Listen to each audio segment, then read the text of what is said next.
आता शांत वाटतंय. आता वेदांतने घेतलेल्या PR नंतर त्याने प्रज्ञाची आणि त्याची इमेज थोडीफार बरी करण्यासाठी सोशल मीडिया आणि इतर सूत्रांना पैसे देऊन त्यांची मदत घेतली. पुढचे 2-3 दिवस वेदांतने प्रज्ञाचं नाव, तिची जागा पुन्हा होती तशी करण्यासाठी जेवढं शक्य होतं तेवढं सगळं केलं. त्याच्या प्रत्येक ओळखीचा वापर त्याने केला होता. पण अजूनही सगळ्या गोष्टी शनायाने केल्या आहेत हेच लोकांना दाखवून देण्याचा तो प्रयत्न करत होता. काही दिवसांनंतर अशा छोट्या मोठ्या गोष्टी लोक विसरूनही जातात. तेवढ्यात जर नवीन प्रकरण समोर आलं तर ते जुनं प्रकरण कुठच्या कुठे मागे पडतं. त्यामुळे काही दिवसांनंतर सगळं नीट होईल आणि प्रज्ञा पुन्हा आधीसारखी व्यवस्थित कामाला सुरुवात देखील करू शकेल अशी वेदांतला खात्री वाटत होती. प्रज्ञाला टॉप मॉडेल अवॉर्ड जिंकण्यासाठी मदत करायची आणि तो तिला मिळाल्यानंतर प्रज्ञा शिक्षणासाठी परदेशात जाणार आहे असं सगळ्यांना सांगायचं. म्हणजे परदेशात गेल्यानंतर प्रज्ञा गपचूप कोणत्याही प्रकारे मीडियाला न समजू देता तिच्या आणि वेदांतच्या बाळाला जन्म देऊ शकेल असा त्यांचा प्लॅन होता. प्रज्ञा वेदांतचं पहिलं प्रेम होती आणि ती इतकी वर्ष सतत त्याच्यासोबत उभी राहिली होती. फक्त ह्या कारणासाठी तो ह्या बाळाचा स्वीकार करत होता. आणि नाही म्हटलं तरी प्रज्ञा सध्याची सुप्रसिद्ध मॉडेल असल्याने तिचं भविष्य देखील उज्ज्वल होतं. त्यामुळे अशी सोन्याची अंडी देणारी कोंबडी त्याच्याकडे असल्याने तो तिचा म्हणजे प्रज्ञाचा त्याग करणार नव्हता. शनायाच्या मॅनेजरला मात्र वेदांतने घेतलेली PR अगदी हास्यास्पद आणि उपरोधक वाटत होती. त्याच्याकडे शनायाच्या घराची चावी असल्याने त्याने स्वतः चावीने घराचा दरवाजा उघडला आणि घरात गेला. पण शनाया घरात नाही हे बघून त्याला थोडं आश्चर्य वाटलं. ती घरी का बरं नसेल हे जाणून घेण्यासाठी मॅनेजरने लगेच तिला फोन केला. शनाया, तू घरी का नाहीयेस? शनाया आदित्यसाठी बाथरूम मधला बाथटब गरम पाण्याने भरून ठेवत होती. तिच्या मॅनेजरचा प्रश्न ऐकून ती गालातच हसली आणि म्हणाली, ह्या सगळ्या प्रकरणात तुला एक गोष्ट सांगायची राहूनच गेली. मी आता आधीच्या घरात राहत नाही. मी घर बदललंय. कधी? आता कुठे राहतेस आणि वेदांतला हे सगळं माहितीये का? उत्तर देण्याआधी शनायाने आदित्यकडे पाहिलं. तो नुकताच बाथरूम मध्ये आला होता. शनाया फोनवर बोलते आहे हे त्याच्या लक्षात आलं नव्हतं आणि तो शनायाकडे बघून म्हणाला, ही सगळी कामं तू आता आपल्या नोकरांवर सोडून दे. आनंदने फोनमधून येणाऱ्या पुरुषाचा आवाज अगदी स्पष्टपणे ऐकला. चमकून आणि किंचाळून त्यांनी शनायाला विचारलं, शनाया, कोण आहे तुझ्यासोबत? वेदांतला अद्दल घडवण्यासाठी तू काही टोकाचं पाऊल तर उचललं नाहीयेस ना? आता नावारूपाला नसलेल्या मॉडेलला कोण मदत करत असेल? हे बघ शनाया, मला आता तुझी खूपच काळजी वाटायला लागली आहे आणि तुझ्या काळजीने मला देखील अस्वस्थ वाटतंय. ही कोण व्यक्ती आहे जी तुला मदत करतेय? तू नक्की आहेस कुठे? मला सांग, मी तुला घ्यायला येतो. तुला एवढ्या खालच्या थराला जायची काहीच गरज नाहीये. तू सांगतेस का पटकन? आता मला अजून राहवत नाहीये. मला तुला आत्ताच्या आत्ता भेटायचंय, नाहीतर विचार करून करून माझा जीव जाईल. आनंदला काय सांगावं हे शनायाला समजत नव्हतं. त्यामुळे आपल्या हातातला फोन थोडा बाजूला करून तिने आदित्यला विचारलं, मी आता आधीच्या घरात न राहता तुझ्यासोबत राहत असल्याने मी काहीतरी चुकीचं करते असा माझ्या मॅनेजरचा गैरसमज झालाय. त्यामुळे त्याला नक्की परिस्थिती काय आहे हे मला समजावून द्यायला लागणार आहे. या सगळ्याला तुझी काही हरकत नाहीये ना? तुझ्या मॅनेजरवर विश्वास आहे का? खरं तर आदित्यने आनंदबद्दल आधीच सगळी माहिती काढली होती. आनंद हा अगदी सरळ साध्या विचारांचा माणूस होता, पण कामात मात्र अतिशय चोख. अगदी एखादा प्रोफेशनल मॅनेजर म्हणण्यासारखा जरी नसला तरीही तो शनायासोबत अगदी इमानदारीने काम करणारा होता. त्याचबरोबर शनायाच्या अतिशय विश्वासातला देखील होता. प्रामाणिक आणि सतत मदतीला तयार असं त्याचं व्यक्तिमत्व होतं. हो, ठीक आहे, मग लगेच त्याला इथे आणायची सोय करतो. शनायाने आदित्यच्या बोलण्याचा विचार केला. आता ती पूर्वीसारखी शनाया राहिली नव्हती. काहीही झालं तरी ह्यापुढे ती स्वतःचा वापर होऊ देणार नव्हती. कोणीही तिला आता फसवू शकणार नव्हतं. आदित्यचं बोलणं ऐकून तिने त्याच्यावर विश्वास ठेवला आणि आनंदला सांगितलं, आनंद, कुठेही जाऊ नकोस. मी तुला इथे घेऊन येण्याची सोय केली आहे. आनंदने एक दीर्घ सुस्कारा सोडला. त्याला हे अजिबात आवडलं नव्हतं हे त्यातून अगदी स्पष्टपणे समजत होतं. शनायाने गालात हसून फोन ठेवला आणि पुन्हा आदित्यकडे वळली. मी टब भरून ठेवलाय. तू जाणार आहेस का आंघोळीला? आदित्यने समोर असलेल्या आरशातून शनायाकडे पाहिलं. तो पुन्हा आपले कपडे घालत होता. शर्टचं बटन परत लावत त्याने एक भुवई उंचावली आणि म्हणाला, आपल्या घरात पहिल्यांदाच कोणीतरी पाहुणा व्यक्ती येणार आहे. त्यामुळे घरातल्या कर्त्या पुरुषाने तिथे हजर असणं हे माझं कर्तव्य आहे आणि तसे आपले संस्कार देखील आहेत. राहिला प्रश्न तो आंघोळीचा, मला ती करायची आहे, पण एकट्याने नाही, तुझ्यासोबत. आदित्याचं हे बोलणं ऐकून शनाया लाजेने लाल झाली होती. शनायाच्या घरात बसलेला आनंद आता अजूनच अस्वस्थ झाला होता. त्याला नक्की काय सुरू आहे हेच समजत नव्हतं. शनायाने वेदांतला धडा शिकवण्यासाठी एवढ्या खालच्या थराला मुळीच जायला नको होतं. वेदांतला अद्दल घडवण्यासाठी ती कोणत्या तरी माणसाशी प्रेमाचं नाटक करतेय. ह्या क्षेत्रात खरं प्रेम मुळीच नाहीये. ह्या क्षेत्रात सगळ्यांना मजा मारण्यासाठी फक्त एक रात्र हवी असते. मजा करून झाली की दुसऱ्या दिवशी साधी ओळखही ठेवत नाहीत. हे सगळं माहिती असून देखील शनाया असा मूर्खपणा का करते आहे हे मात्र आनंदला अजिबात समजत नव्हतं. ती असा विचार कसा काय करू शकते? हा विचार करत तो अस्वस्थपणे खोलीच्या एका टोकापासून दुसऱ्या टोकापर्यंत येरझाऱ्या घालत होता. तेवढ्यात घराची बेल वाजली. आनंदने लगबगीने जाऊन दरवाजा उघडला. बाहेर एक उंच आणि देखणा पुरुष उभा होता. त्याने आनंदला पाहिलं आणि म्हणाला, मिस्टर आनंद, तुम्हाला जर मिस शनायाला भेटायचं असेल तर कृपया माझ्यासोबत या. आनंदने त्या माणसाकडे खाल बसून वरपर्यंत नीट निरखून बघितलं. याआधी त्याने आदित्यला पाहिलं होतं, पण घराबाहेर उभ्या असलेल्या व्यक्तीला मात्र त्याने ओळखलं नव्हतं. त्यामुळे सुरुवातीपासूनच तो सोहमशी अतिशय फटकळपणे वागत होता. पलंगावर ठेवलेला मोबाईल घेऊन आनंदने घराचा दरवाजा नीट बंद केला आणि सोहमच्या मागे जाऊ लागला. जाता जाता तो सतत सोहमला टोमणे मारत होता आणि धमकी देखील देत होता. हे बघा, जर माझ्या शनाया मॅडमच्या केसाला जरी धक्का लागला ना तर मग तुमची आणि तुमच्या बॉसची खैर नाही, लक्षात ठेवा. आनंदच्या सततच्या बडबडीने सोहम वैतागला होता, पण तरीही तेवढ्याच शांतपणे त्याने उत्तर दिलं, मी शनायाची काळजी करायची काही गरज नाहीये. तुम्ही कृपया शांतपणे माझ्या सोबत चला. सोहमचं बोलणं ऐकून पुन्हा एकदा आनंदने रागाने आपलं नाक उडवून असा हुंकार भरला आणि त्याच्यासोबत गाडीत बसला. गाडीत बसल्यानंतरही त्याची बडबड सुरूच होती. वेगवेगळ्या प्रकारच्या धमक्या देणं, उगाच घाबरवणं सुरूच होतं. कितीतरी वेळा त्याने शनायाच्या घराण्याची भीती सुद्धा सोहमला घालून बघितली. आता ह्या सगळ्यात जर काही कमी राहिली असेल तर ती म्हणजे एखाद्या चाकू किंवा बंदुकीची. शेवटी त्यांची गाडी एका ठिकाणी येऊन थांबली. आनंदने बाहेर बघितलं आणि अचानक त्याच्या तोंडातून कोणताही आवाज येईनासा झाला. हयात रिजन्सी, मुंबईमधील एक प्रशस्त वास्तू. जवळपास 30 बंगल्यांची मिळून ती एक जागा होती. प्रत्येक बंगला हा अतिशय श्रीमंत आणि तेवढ्याच प्रतिष्ठित लोकांचा होता. अगदी सहज म्हणून जरी तिथल्या कोणत्याही बंगल्याची माहिती काढायला गेलो तरीही माणसाच्या तोंडाचं पाणी पळालं असतं अशी ती भव्य जागा होती.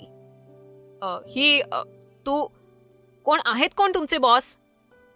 अचानक आपल्या पायातली सगळी ताकदच नाहीशी झाली की काय असं आनंदला वाटत होतं. आत गेल्यावर सगळं समजेलच. सोहमने देखील आता त्याच्या प्रश्नांना आणि बडबडीला वैतागून उत्तर दिलं. तसं बघायला गेलं तर त्याला देखील कोणत्याही गोष्टीचा पटकन राग येत असे. आता मात्र आनंदचं सगळं अवसानच नाहीसं झालं होतं. आता स्वतःच्या हृदयाचे ठोके त्याला अगदी स्पष्टपणे ऐकू येत होते. त्याला समजलं होतं की आत जी कोणी व्यक्ती आहे तिच्या वाकड्यात जाणं हे अजिबात परवडणारं नव्हतं. आता त्यांची गाडी एका भव्य पोलादी दरवाजातून आत शिरली. आत शिरताच पांढऱ्या शुभ्र रंगाचा एक कारंजा होता. विविध रंगांच्या फुलांनी सजलेल्या बागेमधोमध एक आलिशान बंगला होता. खरं तर एका राजवाड्याप्रमाणेच त्याचं बांधकाम होतं. आनंदला लिव्हिंग रूम मध्ये सोडलं तेव्हा शनाया समोरच एका सोफ्यावर बसली होती. तिने पांढऱ्या रंगाचे घरातलेच पण अगदी आरामदायी कपडे घातले होते. ती काम करत नसल्याने तिच्या चेहऱ्यावर कसलाही मेकअप नव्हता. तरीही तिची त्वचा अतिशय नितळ आणि कमालीची सुंदर दिसत होती. शनाया, हे सगळं काय आहे? तू काय खरंच स्वतःसाठी एखादा श्रीमंत म्हातारा शोधलायस की काय? आनंदने अगदी दबक्या आवाजात शनायाला विचारलं. तू खरंच सगळ्याचा त्याग करून त्या वेदांतला अद्दल घडवणार आहेस काय? आनंद, मला तुला काहीतरी सांगायचंय, पण त्याआधी मला तू वचन दे की तू माझ्यावर नाराज होणार नाहीस. समोर अवघडून उभ्या असलेल्या आनंदला शनायाने आपल्या बाजूला बसवलं. खरं खरं सांग, तुला कोणी नवीन बॉयफ्रेंड मिळालाय का? नाही. शनायाने पटकन आपली मान नकारार्थी हलवली आणि आपलं हसू रोखून धरलं. नशीब. मग ठीक आहे. माझं लग्न झालंय. आनंद हे ऐकून अवाक झाला. आपण नक्की काय बोलावं हेच त्याला समजत नव्हतं. काही सेकंद गेल्यानंतर अचानक शनायाच्या वाक्याचं आकलन आनंदला झालं आणि कशाचाही विचार न करता त्यांनी मोठ्या आवाजात शनायाला जाब विचारलं. काय म्हणालीस? तू लग्न केलंयस? कोणाशी? स्वतःच्या आनंदाचा, सुखाचा असा त्याग का केलास? का स्वतःच्या आयुष्याशी अशी खेळतेस? आनंद शनायाशी बोलत असेपर्यंत आदित्यने आपली काही महत्वाची कामं उरकून घेतली आणि पटकन आपल्या स्टडी रूम मधून बाहेर आला आणि सरळ चालत जाऊन शनायाच्या मागे येऊन थांबला. हळूच तो शनायाशी बोलायला म्हणून तिच्या कानाजवळ वाकून प्रेमाने काहीतरी कुजबुजला. शनायाने देखील त्याचं बोलणं ऐकून उत्तर देण्यासाठी त्याच्याकडे पाहिलं. हो, मला माहितीये. मी जास्त वेळ नाही लावणार, फक्त अर्धा तास. शनायाचं उत्तर ऐकून आदित्यला आनंद झाला. त्याने पटकन आनंदकडे आपली नजर वळवली आणि त्याचं स्वागत केलं. नंतर क्षणभर त्याच्याकडे निरखून पाहिलं आणि पुन्हा आपल्या खोलीत जाण्यासाठी निघून गेला. ह्या सगळ्या गोष्टी इतक्या भराभर झाल्या की नक्की आता आपल्या डोळ्यासमोर जे घडलं ते खरं होतं ह्यावर आनंदचा विश्वासच बसत नव्हता. शनाया, मला पटकन चिमटा काढ. मी खरंच हे पाहतोय की मला दिवसा स्वप्न पडतायत. मला काही समजत नाहीये. खरंच, मला पटकन एक चिमटा काढ. अरे आनंद, काय तोंडातल्या तोंडात बडबडतोयस? शनायाने आनंदच्या खांद्याला धरून त्याला झटका दिला आणि पुन्हा शुद्धीत घेऊन आली. म्हणजे तू ज्या माणसाशी लग्न केलंयस तो शार्क एंटरटेनमेंटचा सीईओ आहे, आदित्य देसाई? हो. म्हणजे खरंच तू आदित्य देसाईशी लग्न केलंयस? आनंदने पुन्हा एकदा स्वतःची खात्री करण्यासाठी विचारलं. आनंद, मी खरंच आदित्य देसाई सोबत लग्न केलंय. तुला कोणताही भास होत नाहीये. शनायाने आता अतिशय गंभीर चेहऱ्याने आनंदला समजावलं. शनायाच्या तोंडून हे ऐकल्यानंतर अतिशय उदास आणि नाराज असलेला आनंद आता आनंदाने वेडापिसा झाला होता. आता मला सगळं समजलं. म्हणून त्या वेदांतने इतके पैसे ओतूनही तुझ्या आर्टिकलला टॉप रँकिंग वरून खाली उतरवू शकला नाही तो. आता इतके दिवस होऊन गेले तरी देखील ते आर्टिकल सर्च लिस्ट मध्ये सगळ्यात वर आहे. शनाया, खरंच ही खूप मोठी आणि आनंदाची बातमी आहे. तू अगदी योग्य निर्णय घेतलायस. तुझं लग्न त्या वेदांसारख्या दुष्ट, ढोंगी आणि फालतू माणसाशी होणं हे देवाच्या मनातच नव्हतं. पण म्हणून तू शार्क एंटरटेनमेंटच्या सीईओशी लग्न करशील हे तर मला कधी स्वप्नातही वाटलं नव्हतं. आणि शार्क कंपनी ही टॅलेंट एंटरटेनमेंट पेक्षा कितीतरी पटीने वर आहे. हे ऐकून किती बरं वाटतंय आता. माझा सगळा राग कुठच्या कुठे पळून गेलाय. हे सगळं जर वेदांतला समजलं तर त्याचा रंग उडालेला चेहरा बघायला किती मज्जा येईल नाही? ब्रँड अँबॅसेडरचं डील. खरं तर शनाया देखील वेदांतचा उतरलेला चेहरा पाहायला आतुर झाली होती. जो धक्का तिने लग्नाच्या आदल्या रात्री पचवला होता तसाच धक्का वेदांत आणि प्रज्ञाला बसलेला तिला पाहायचा होता. तेव्हाच तिच्या मनाला खरं समाधान मिळणार होतं. या नुसत्या विचारानेच शनायाच्या चेहऱ्यावर एक वेगळंच तेज उमटलं. पण ही काही योग्य वेळ नव्हती. ती आनंदला म्हणाली, हो रे, पण मला आता तरी माझ्या आणि आदित्यच्या लग्नाबद्दल उघड करायचं नाहीये. वेदांतला अजून बरंच नाचवायचंय मला. शनाया शांतपणे आनंदला समजावत म्हणाली, मला चांगलंच माहितीये आदित्यच्या मदतीने मी गमावलेलं सगळं एका झटक्यात परत मिळवू शकते. तेच नाव, तीच प्रसिद्धी, तोच मानसन्मान, सगळं. पण ते सगळं मला शनाया सबनीस म्हणून नाही मिळणार, तर ते सगळं मला मिळेल ते शनाया आदित्य देसाई म्हणून, केवळ द आदित्य देसाईची बायको म्हणून. आणि हेच नेमकं मला नकोय. शनायाचं बोलणं आनंद कौतुकाने ऐकत होता. शनाया पुढे म्हणाली, मी 3 वर्षांपासून हे सगळं स्वतःच्या हिमतीवर मिळवलं होतं, स्वतःच्या कर्तबगारीवर मिळवलं होतं ना. तेव्हा कुठे कोण गॉडफादर होता? आता स्वतःच्या चुकीने घालवून बसले सगळं, ती गोष्ट वेगळी. पण आता ती चूक सुधारता येईल. मग आता हे सगळं मी पुन्हा उभं करू शकते. जे 3 वर्षांपूर्वी शक्य झालं तेच आता 3 वर्षांनंतरही मला शक्य आहे. तेवढा स्वतःवर विश्वास आहे माझा. आनंद, तुझी तयारी आहे मला साथ द्यायची? हे बघ, तुला नको असेल तर मी तुला अजिबात जबरदस्ती करणार नाही. तू तुझा विचारही केला पाहिजेस, कारण आता जे चालू आहे ते पाहता जो कोणी माझी साथ देईल त्याची नाचक्की निश्चित आहे. म्हणूनच मी तुला आग्रह नाही करणार. तुला हवं असेल तर मी स्वतःहून तुझा हा करार रद्द करून तुला नवीन कामं मिळवून द्यायला मदत करेन. अगं, काहीतरीच काय बोलतेस शनाया? एवढ्या कठीण परिस्थितीत मी तुला सोडून जाऊ? ऑफकोर्स मी तुझ्याच बाजूने आहे आणि कायम तुझ्याच बाजूने राहणार आहे. शेवटी मला देखील एका टॉपच्या मॉडेलचा मॅनेजर बनायचंय. आनंद उत्स्फूर्तपणे म्हणाला. पण म्हणजे तुझा टॅलेंट एंटरटेनमेंट सोडायचा विचार नाहीये का? तुला काय वाटतं? शनायाने आनंदच्या प्रश्नाचं उत्तर प्रतिप्रश्नाने दिलं आणि आनंदच्या चेहऱ्यावरचे भाव वाचायचा ती प्रयत्न करू लागली. आनंद शनायाला चांगलाच ओळखत होता. तो उत्तरादाखल मिस्किलपणे हसला. शनाया सोफ्यावर मागे रिलून बसत म्हणाली, वेदांतने मला एवढं काही भोगायला लावलंय. त्याच्या हातातली कठपुतली बाहुली करून टाकलं होतं मला त्याने. त्याचं उट्ट तर काढायलाच हवं. असं कसं सोडेन मी त्याला? शनायाचा निश्चय स्वर पाहून आनंद भलताच खुश झाला. तिच्या बाजूने पुढे होऊन त्याने शनायाचे खांदे गदागदा हलवले. हीच हीच शनाया मी एवढे दिवस शोधत होतो. हीच जी वेदांतला भेटल्यापासून कुठेतरी हरवली होती. आज ती सापडली आहे. तुझी तुलाच. देवच पावला म्हणायचं. मग आता पुढची स्टेप काय आहे? व्हिडिओ करायचा आहे का व्हायरल? फुल हवा एकदम. आनंद शेवटचं वाक्य एकदम फिल्मी स्टाईलमध्ये बोलला की त्यावर ते दोघंही खळखळून हसले. नाही, एवढ्यात काही नको करायला, शनाया म्हणाली. आधी आपण प्रज्ञाची जिरवायची. माझ्या जीवावर आजपर्यंत तिने जे कमावलं ते सगळं तिच्याकडून हिसकावून घ्यायचं. तिचे फॅन्स नाराज होतील. सगळीकडे बोभाटा सुरू झाला की मग तो व्हिडिओ रिलीज करायचा. शनायाच्या डोळ्यात उत्साह दिसत होता. ती पुढे म्हणाली, आनंद, तुला माझी यात बरीच मदत करावी लागेल. त्या HFच्या शोची व्हिडिओ क्लिप एडिट करायची आहे. ओके, काही काळजी करू नकोस. ते सगळं माझ्यावर सोड. शनायाचा प्लॅन ऐकून आनंद भलताच खुश झाला होता. सगळ्यात महत्वाचं म्हणजे एवढे दिवस शांतपणे वेदांचं सगळं काही ऐकून घेणारी शनाया डोळ्यावरची पट्टी उतरल्यावर एकदम आत्मविश्वासी आणि कणखर झाली होती. तशीच जशी ती कधी काळी होती.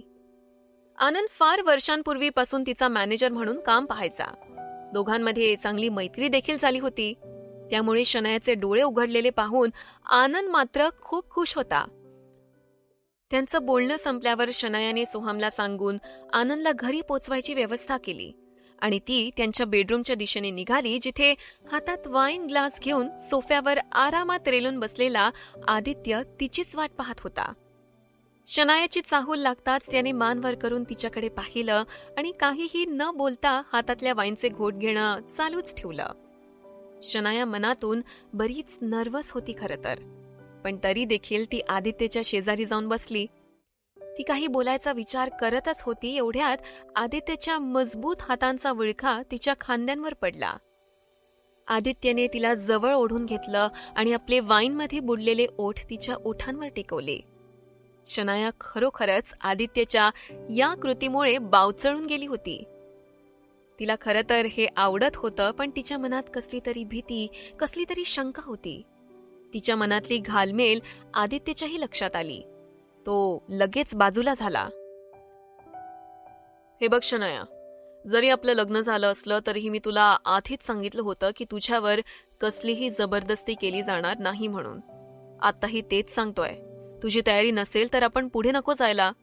माझ्यासाठी तरी माझ्या बायकोचं मन जिंकणं जास्त महत्वाचं आहे. त्यामुळे तिच्या मनाविरुद्ध मी नाही जाणार. आदित्यचं हे बोलणं ऐकून शनायाचे डोळे पाण्याने डबडबले. आदित्य तिचा हात हातात धरून म्हणाला, काय ग, काय झालं? शनाया उत्तरादाखल सरळ त्याच्या मिठीत शिरली आणि म्हणाली, मला आजपर्यंत एवढा आदर कोणीच दिला नव्हता. ती नक्की कुणाविषयी बोलतेय हे आदित्यच्या चांगल्याच लक्षात आलं. तो यावर नुसता हसला आणि त्याने तिच्या डोक्यावर थोपटणं चालूच ठेवलं. दुसऱ्या दिवशीच्या वर्तमानपत्रात या दोन्ही मॉडेल्सच्या प्रकरणाचा साधा उल्लेखही नव्हता. इतके दिवस अगदी पहिल्या पानावर ठळक अक्षरात छापून येणारी बातमीची जागा बाकी नवीन घडामोडींनी घेतली होती. प्रज्ञा आणि वेदांच्या अफेअरबद्दलची बातमी देखील टॅलेंट एंटरटेनमेंटच्या ऑफिशियल स्टेटमेंटमुळे बरीच सावरली गेली होती. सिने जगतातील बातमी जेवढ्या वेगाने पसरते तेवढ्याच वेगाने ती नाहीशी देखील होते हे पुन्हा एकदा पाहायला मिळालं होतं. पण असं असताना देखील शनायाने या सगळ्या प्रकरणाची जबाबदारी घेतली होती आणि सगळे आरोप मान्य करून जी माफी मागितली होती त्या खरेपणाबद्दल तिचं सगळीकडे कौतुक सुद्धा झालं होतं. लोकांना तिच्याबद्दल सहानुभूती वाटू लागली होती आणि एक नवीन फॅन बेस तिला मिळाला होता. ते फॅन्स तिचे वर्षांपूर्वीचे फोटोज, व्हिडिओज वगैरे शोधून शेअर करत होते. त्यामुळे नाही म्हटलं तरी सोशल मीडियावर हे प्रकरण म्हणतात तेवढं दाबलं गेलं नव्हतं. आणि कुणाच्याही लक्षात न येता शनाया मॉडेलिंग क्षेत्रात पुन्हा पदार्पण करण्याच्या वाटेवर होती. खास करून क्राऊन स्टारचा शो वेळीचा शनायाचा परफॉर्मन्स आत्ताच्या टॉप मॉडेल्सना पाणी पाजायला पुरेसा होता. तो परफॉर्मन्स पाहून देखील तिचे बरेच चाहते निर्माण झाले होते आणि त्यांना मनापासून असं वाटत होतं की शनायामधली ही कला, हा टॅलेंट पुन्हा पडद्यावर झळकायला हवा. ते असं वेस्ट जाता कामा नये. म्हणून तर त्यांनी शनायाचे पूर्वीचे फोटोज, व्हिडिओज वगैरे शोधून काढून शेअर करण्याचा सपाटाच लावला होता. ते व्हिडिओज HF कंपनीपर्यंत देखील पोहोचले होते. खास करून तो डिझायनर जो क्राऊन स्टारच्या शोच्या वेळी शनायावर चिडला होता, ज्याने तिला अपमानित केलं होतं, त्याला देखील आपली चूक आता उमगली होती. आणि त्याच्याही हे लक्षात आलं होतं की प्रज्ञापेक्षाही शनायावरच ती ज्वेलरी जास्त शोभून दिसत होती. जणू काही ती ज्वेलरी आणि शनाया एकमेकांसाठीच बनले असावेत. त्या डिझायनरने देखील ह्या बाबतीत बराच विचार केला. टॅलेंट एंटरटेनमेंट बरोबर त्यांनी जे डील तोडून टाकलं त्याचं कारण म्हणजे टॅलेंट एंटरटेनमेंटने त्यांचा केलेला विश्वासघात. त्यामुळेच त्यांनी हा असा टोकाचा निर्णय घेतला होता. पण जर बारीक विचार केला तर त्यांच्या हे लक्षात आलं की शनाया, तिचं एकंदरीत रूप आणि ॲटिट्यूड हा त्यांच्या ज्वेलरीसाठी अगदी परफेक्ट होता. आणि तसंही शनायाने जे सगळ्यांसमोर आपली चूक मान्य केली होती त्यामुळे कंपनीमध्ये तिच्याबद्दल एक विश्वास निर्माण झाला होता. त्यामुळे कंपनीच्या वरिष्ठ अधिकाऱ्यांची तातडीने मीटिंग बोलवण्यात आली आणि बऱ्याच चर्चेनंतर शेवटी या विषयावर त्यांचा शिक्कामोर्तब झाला की भारतातली त्यांच्या कंपनीची ब्रँड अँबॅसेडर बदलायची. आणि एकमताने त्यासाठी शनायाचं नाव देखील फायनल झालं. जराही वेळ न दवडता टॅलेंट एंटरटेनमेंटच्या हेड ऑफिसला फोन गेला. HF कंपनीचे एवढे सिनियर ऑफिसर मिस्टर विक्रम फोनवर आहेत म्हटल्यावर वेदांत स्वतः त्या फोनला सामोरा गेला. हां, बोला मिस्टर विक्रम, तुम्ही स्वतः फोन केलात, काय सेवा करू शकतो मी आपली? समोरून मिस्टर विक्रम म्हणाले, मिस्टर वेदांत, मी HF आणि टॅलेंट एंटरटेनमेंटमधील डीलविषयी बोलायला फोन केलाय. मिस्टर विक्रमच्या आवाजावरून बातमी चांगली आहे की वाईट याचा काहीच अंदाज वेदांतला आला नव्हता. मिस्टर विक्रमच पुढे म्हणाले, आमच्या कंपनीचा असा विचार झाला आहे की हे डील पुढे कंटिन्यू करण्यात यावं. वेदांतच्या आनंदाला पारावार राहिला नाही. म्हणजे या सगळ्या परिस्थितीत फक्त हीच एक जमेची बाजू होती की डील तुटत नाहीये ते. तो घाईघाईने म्हणाला, हो मिस्टर विक्रम, आमची मॉडेल प्रज्ञा बिराजदार, तिची तब्येत आता चांगलीच सुधारली आहे. पुढच्या आठवड्यापर्यंत तुमच्या कंपनीचं नवीन प्रोडक्ट लॉन्च करू आम्ही. वेदांतचं बोलणं मध्येच तोडत मिस्टर विक्रम म्हणाले, नाही मिस्टर वेदांत, हे डील पुन्हा कंटिन्यू करण्यासाठी आमची हीच अट आहे की आम्हाला मॉडेल म्हणून मिस प्रज्ञा बिराजदार नाही तर मिस शनाया सबनीस हवे आहेत. जर त्या HF प्रोडक्शनच्या ब्रँड अँबॅसेडर बनत असतील तरच आम्ही टॅलेंट एंटरटेनमेंट सोबतचं हे डील कंटिन्यू करू. हे ऐकल्यावर वेदांच्या डोळ्यांसमोर अंधारी आली. ह्या सगळ्यावर कसं रिॲक्ट करायचं हेच त्याला समजत नव्हतं. ज्या प्रज्ञासाठी त्याने शनायाचा एवढा वापर करून घेतला होता, तिचं मॉडेलिंग क्षेत्रातलं अस्तित्व मिटवलं होतं, आता तोच हातातोंडाशी आलेला घास त्याला पुन्हा शनायाच्या पानात वाढावा लागणार होता. तरी देखील तो स्वतःला जरा सावरतच म्हणाला, नाही मिस्टर विक्रम, मला नाही वाटत हे योग्य आहे. यामुळे आपलं नुकसानच होऊ शकतं, कारण लोकांच्या मनात देखील शनायाविषयी भरपूर राग आहे. लोक तिला सोशल मीडियावर शिवीगाळ करतायत. मिस्टर वेदांत, सोशल मीडियावर लोक काय करतायत आणि कुणाला शिवीगाळ करतायत हे आम्हाला चांगलंच माहिती आहे. आम्ही अजूनही कागदपत्रांवर सह्या केलेल्या नाहीयेत. जर तुम्हाला मिस प्रज्ञाऐवजी मिस शनायाला मॉडेल म्हणून उभं करायचं नसेल तर आम्हाला हे कॉन्ट्रॅक्ट पुढे कंटिन्यू करण्यात काहीच रस नाहीये. त्यापेक्षा आम्ही दुसरी एंटरटेनमेंट कंपनी निवडू. मिस्टर विक्रमच्या ह्या स्पष्ट आणि कठोर बोलण्याने वेदांत भांबावला होता. तरीही तो म्हणाला, मिस्टर विक्रम, आमच्याकडे प्रज्ञा आणि शनायापेक्षाही जास्त चांगल्या मॉडेल्स आहेतच. तुम्ही एकदा त्यांचा परफॉर्मन्स हवा तर पाहून घ्या. त्यांच्यापैकी एखादी निवडा. Mister Vedant, hold on. आम्हाला मिस शनाया सबनीसच हवे आहेत. मिस्टर विक्रम आपल्या निर्णयावर ठाम होते. वेदांतकडे त्यांची अट कबूल करण्याशिवाय दुसरा कुठलाही मार्ग शिल्लक नव्हता. जर त्याने शनायाच्या नावाला होकार दिला नसता तर हे एवढं मोठं कॉन्ट्रॅक्ट हातातून जाण्याची दाट शक्यता होती. खरं तर ह्या डीलमुळे प्रज्ञा भारतातल्या टॉप 10 मॉडेल्समध्ये आपली जागा कायम करू शकत होती आणि म्हणूनच तर वेदांतला कुठल्याही परिस्थितीत हे कॉन्ट्रॅक्ट प्रज्ञासाठीच मिळवायचं होतं. पण आता जर हे कॉन्ट्रॅक्ट शनायाला मिळालं तर शनाया नुसतंच मॉडेलिंग क्षेत्रात पदार्पण नाही करणार तर ती पुन्हा एकदा टॉप मॉडेल्समध्ये गणली जाऊ लागली असती.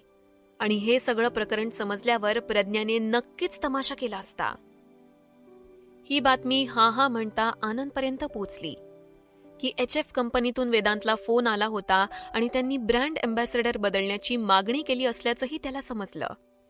त्यामुळेच जेव्हा त्याने शनायाला फोन लावला त्यावेळी तो जवळपास हवेतच उडायचा बाकी होता. शनाया, तुला कॉन्ट्रॅक्ट मिळालंय. ब्रँड अँबॅसेडर होणार आहेस तू. एवढा खुश नको होऊस आनंद. माझी खात्री आहे वेदांत हे सगळं एवढ्या सहजासहजी घडू देणार नाही. तो नक्कीच काही ना काही चाल खेळेल. तो पुढे काय करतोय हे पाहायचंय मला आता. शनाया थंड आवाजात म्हणाली. पुढील एपिसोडसाठी आत्ताच आपल्या पॉकेट FM मराठी चॅनलला सबस्क्राईब करा आणि बेल आयकनवर क्लिक करून नवीन व्हिडिओजचं नोटिफिकेशन सर्वात आधी मिळवा. आणि जर तुम्हाला सर्व शोजचे एपिसोड्स आत्ताच ऐकायचे असतील तर आत्ताच डाउनलोड करा आपला पॉकेट FM ॲप आणि एन्जॉय करा नवनवीन शोज.